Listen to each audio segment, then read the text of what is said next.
Hello,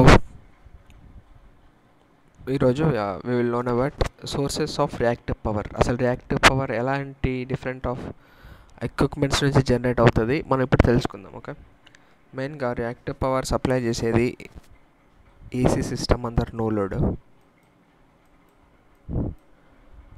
AC filters,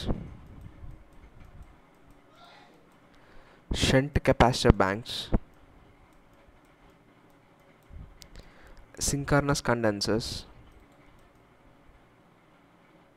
and static power compensator. This is the costly and most efficient and best one అనమాట. Static power compensator అనేది SVC, static power compensator.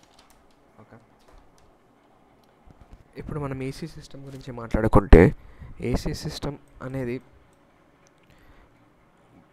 Reactive power ఇస్తుంది, but మనం use చేయం. ఎందుకంటే దాంట్లో అది use చేయడం వల్ల ఏమవుతుంది అంటే వోల్టేజ్ రెగ్యులేషన్ పడిపోతుంది, చాలా మినిమల్కి వచ్చేస్తుంది వోల్టేజ్ రెగ్యులేషన్.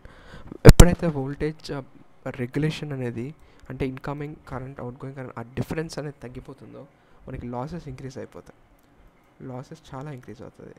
దానివల్ల ఏమవుతుంది, స్టేబిలిటీ ఇన్ ద సిస్టమ్, ఈ సిస్టంలో ఉన్న స్టెబిలిటీ తగ్గిపోతుంది. ఎందుకంటే రెగ్యులేషన్ సరిగ్గా లేకపోతే ఎఫిషియన్సీ సరిగ్గా ఉండదు, ఎఫిషియన్సీ సరిగ్గా లేకపోతే లాసెస్ పెరిగిపోతాయి, లాసెస్ పెరిగిపోతే ఇన్కమింగ్ అవుట్ గోయింగ్ ఆ స్టెబిలిటీ ఆఫ్ ద సిస్టమ్ అనేది పడిపోతుంది. కానీ లైట్ లోడ్ కండిషన్స్లో ఎప్పుడైతే మన ఏసీ సిస్టమ్ని లైట్ లోడ్ కండిషన్లో కానీ ఎప్పుడైతే లోడే లేని కండిషన్లో కన్వర్టర్స్ డ్రా చేస్తాయి రియాక్టివ్ పవర్ని ఏసీ సిస్టమ్ నుంచి. అదొక అడ్వాంటేజ్గా మనం చెప్పుకోవచ్చు, but majority of the part disadvantages కాబట్టి దీనికి యూస్ చేయం. సో మ్యాక్సిమం నెగ్లెక్ట్ చేసేస్తాం. ఎప్పుడైతే ఈ ఫిల్టర్స్కి వచ్చేస్తామో, అండ్ ఈ filters shunt capacitors equal, maximum ఈ రెండు సేమే ఉంటాయి వర్కింగ్ కండిషన్స్లో. ఈ రెండిట్లో మెయిన్గా హార్మోనిక్స్ తగ్గడానికి ఫిల్టర్ వాడతాం.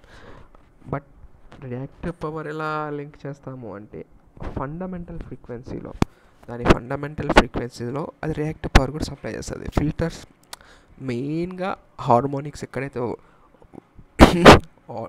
హార్మోనిక్స్ ఉంటాయో హార్మోనిక్స్ని తగ్గించడానికి వాడతాం. బట్ ఎట్ దేర్ ఫండమెంటల్ ఫ్రీక్వెన్సీలో అవి మాత్రం యాక్ట్ చేస్తాయి రియాక్టివ్ పవర్ జనరేషన్లో. ఓకే, మెయిన్గా ఈ రెండింటి అడ్వాంటేజెస్ ఏంటి కంపారిటివ్లీ అన్నిటితో అంటే తక్కువ కాస్ట్, చాలా తక్కువ కాస్ట్.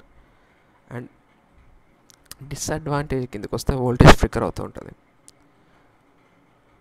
వోల్టేజ్ చాలా ఫ్లిక్కర్ అవుతుంది. సో కెపాసిటర్ సైజ్ తగ్గించడం వల్ల మనకి ఫ్లిక్కరింగ్ తగ్గించవచ్చు, అది ఇంపార్టెంట్. బట్ మనకి ఉన్న ఎక్విప్మెంట్కి కెపాసిటర్ సైజ్ తగ్గిలేము. సో అన్ని డిఫరెంట్ పారామీటర్స్ని చేంజ్ చేయడం కన్నా ఇవే చేంజ్ చేస్తే అయిపోతుంది అని చెప్పేసి వీటిని పక్కన పెట్టాం ప్రస్తుతానికి. Next synchronous condensers.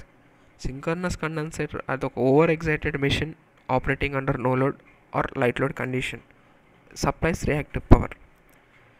సింక్రోనస్ ఇట్లా స్మూత్ కంట్రోల్ ఉంటుంది, అన్నిటితో పోల్చుకుంటే స్మూత్ కంట్రోల్ ఉంటుంది, కంటిన్యూస్ వేరియేషన్ ఉంటుందన్నమాట. అదైతే వీటిలో కంటిన్యూస్ వేరియేషన్ రాదు.